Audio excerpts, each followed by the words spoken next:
can be free. All the things I said, all the things I said, running through my head, running through my head, running through my head. All the things I said, all the things. Yo guys, welcome back to another video. My name is Crazy Course, and today I'm going to be showing you a new Tycoon kit. My old video done really well. I was using Said No's Tycoon kit back then. I've learned a lot more how to script, and I've decided to make my own Tycoon kit just to bring back to you guys, because I get a lot of comments about how to do such and such, and this one I might just keep up to date. If you want to suggest anything, I could add it and update it, and then I can just re-release it, and then I can just give updates or something on the forum, maybe, I don't know. But as of now, I've just finished the Tycoon kit, and I want to show you guys how to use it.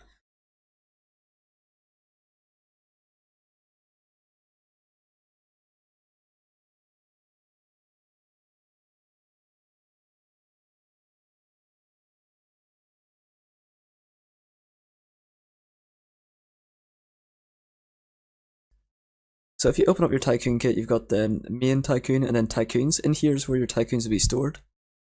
So you just need to do like make a new one and then change the name of it.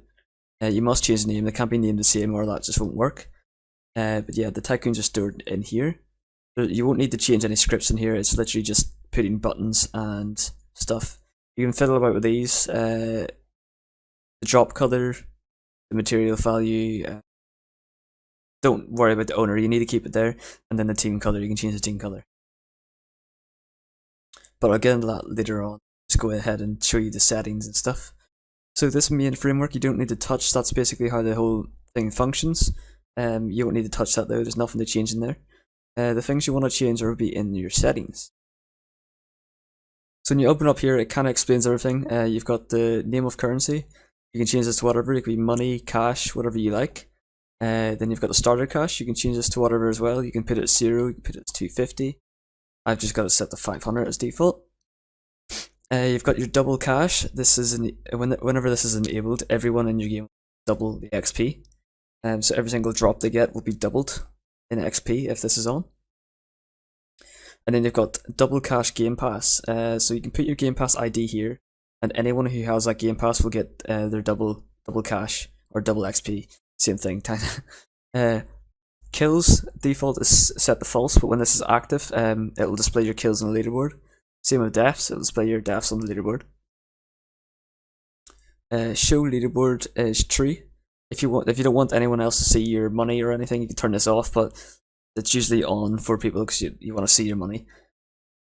Okay, now we've got to the sound settings. We've got the purchase ID, the collect ID, and the error ID. These are the IDs here. This is a sound ID you can find on catalog. You can find your sound IDs. Actually, I'll show you that now. So if you come over here, then go to library and audio. You can take these and then take the ID there, and go ahead and put it in here.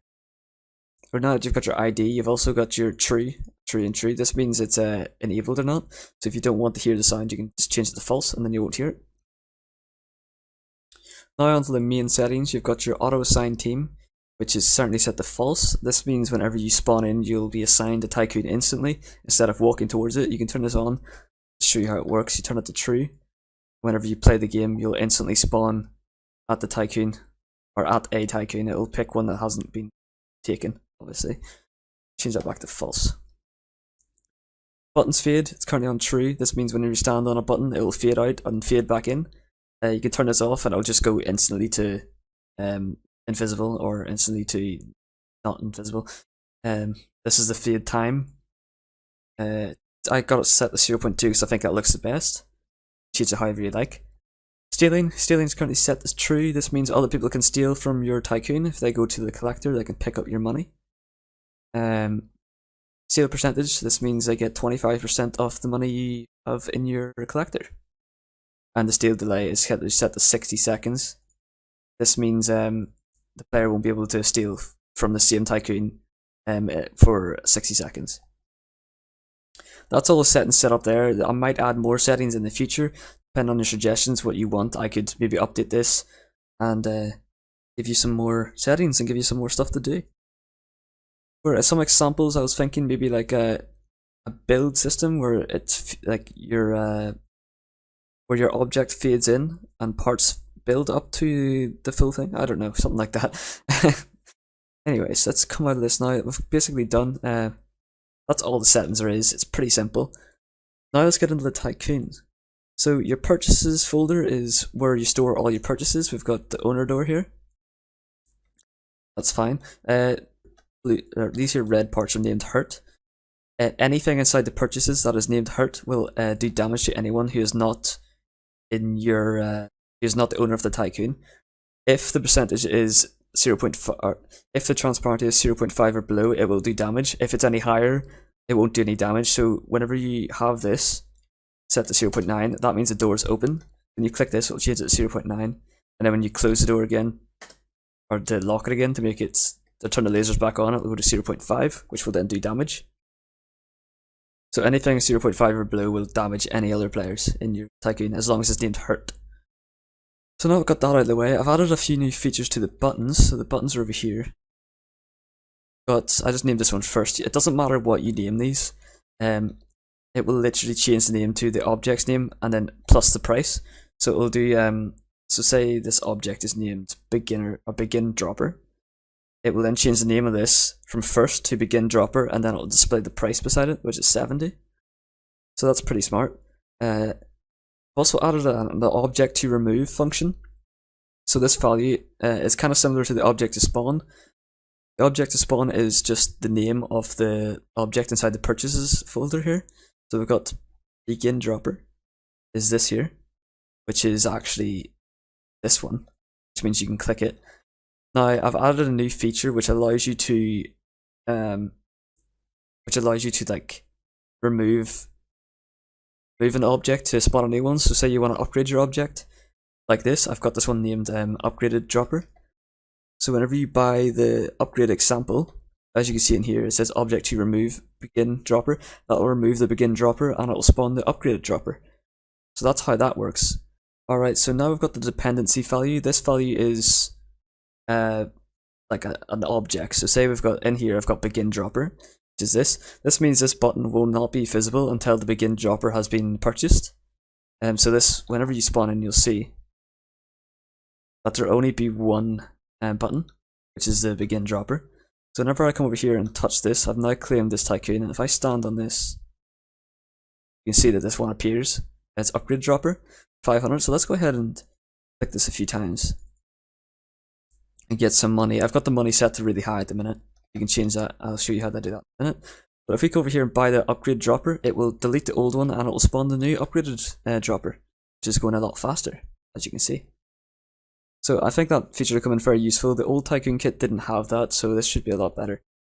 So that's good. So yeah, let's just go through it again. So we've got the dependency, which is the object that needs to be purchased before this button will appear. Object to remove will remove the object of this name. Object to spawn will spawn the object of this name. And the price is the price of the purchase. So now we've got that out of the way. That's pretty much it. It's pretty simple. Got obviously the door again. Yeah, so that's basically all there is. It's a lot simpler. I made this kit a lot easier to understand, so you don't get so confused. But I'll go ahead and show you this door here. Also, you'll notice whenever you spawn in, the buttons are renamed, as I did say. So we got begin dropper is now 70. Let's go over here and buy that. Okay. And you can also see it fade out and fade in. Let's actually click this and get a bunch of money. Let's go collect it. Now if we come over here again and buy the 500, and then we'll go over here and buy the owner only door. And if you click this, it changes it, and that means no enemies can get in or out whenever it's on or when it's closed. Anyone can come in, anyone can come out. Pretty simple. Yeah, so that's basically how the game works. Let me just go ahead and show you how to actually make a button in case you're a little bit confused. So let's say we want to spawn this block, right? Actually, let's stack it. So all you need to do is group this and name it whatever. Let's just name this block. And you want to make sure it's anchored. Drag that block into your purchases folder, which will be everything inside the Tycoon that you want to be purchased. And then you want to grab a button. This is just the upgrade example. Let's bring this over and name it. We'll just name it block. It doesn't matter what this name is, it's just to help you, and no one in game will be able to see what you've put it as it changes. And then we want to, if you don't want to remove anything, just make the remove object to nothing. Just make it equal nothing, and then that will make sure it won't delete anything. So now we obviously want to make the object to spawn. Change that to block. Now that will spawn a block. Change the price to actually 25, so it's a lot cheaper. And the dependency can be on begin dropper. Cool. Let's go ahead and take the tycoon. There we go. And then we can buy the begin block and see it appears. So that's how you do that. It's pretty simple. Said that quite a lot this video, but yeah, that's that. What else do we have to explain? Oh yeah, the dropper, right. So the dropper, I've added a dropper script here. I've actually changed it a bit. I've added some settings. So yeah, these settings are the ones you want to change. So if you want to change it from a mesh and just make it a block, change the is mesh to false, and then that will just be a block. But if you want it to be a mesh, just change that value to true, and then change the ID here. This is the mesh ID. This is the texture ID. That's basically the Tycoon kit done for you. It's a lot easier in the old one. I think you'll understand it a lot better now. The currency you collect is obviously just whenever it touches this, it collects it. Yeah, but that's it. There's not really much to tell. I will be updating this frequently. I'll be reading the comments and seeing your suggestions and what to add, and I will be adding it. Yeah, I hope this video did help you guys, and yeah, I'll see you guys in the next one.